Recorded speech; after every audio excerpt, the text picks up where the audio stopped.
Where is the mind? Where is the mind? You're all teachers, right? Where is the mind?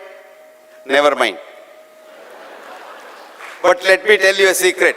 The mind is not in the brain. The mind is not in the brain. Did you hear that? And mind is consciousness. And consciousness now is accepted by science. And the future science will be biocentrism. Now I do an experiment on a dog, or a cat, or a rat, and a report. Supposing the same dog or the same cat is experimented on by another human being, would you believe the results will be about 30 to 40% different? Because my consciousness interacts with the dog's consciousness. Dog has an idea of this universe. I have an idea of this universe. We don't have a universe, we have a multiverse.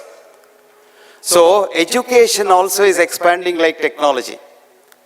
But technology interface, industry education interface was a big thing in the West about 20 years ago.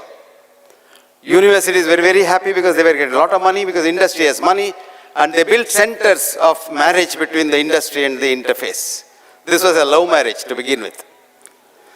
There was no arrangement. Very soon the marriage fell out. Because one student in Harvard was sitting in the class and the professor was preaching something on something, A, B, C, D. Let's not go into the details. And the student was so confused. So student got up and said, "Sir, you're talking like an industry representative and you're not talking like a scientist.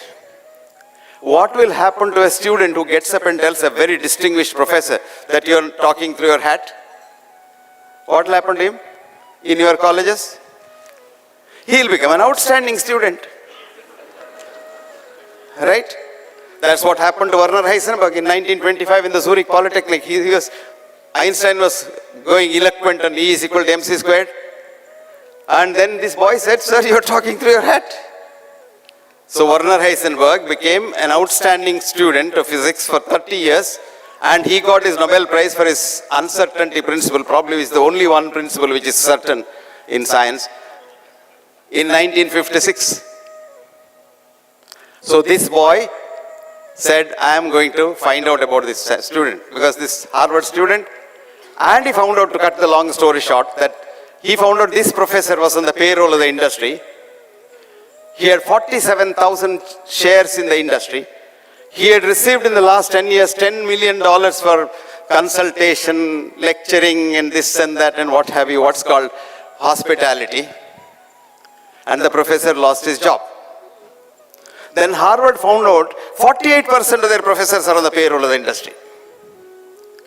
Yale, Princeton, you name it, they had it, except Penn State University. So student assessment of the universities, all these elite universities lost their A status. They came to C, B, D, F. Now what? Let us keep education separate. Let's not mix up the two things. Let us have basic education to make a human being a human being. I changed the Vedic saying, "Janmanaha jatu jantu, karmanaha jatu dvijaha."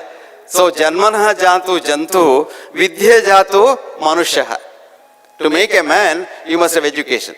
Then when once he is a graduate, okay, you teach him anything you like. IT man wants to teach him only IT, and another auto industry man might like only all people to be auto industrialized, etc., etc.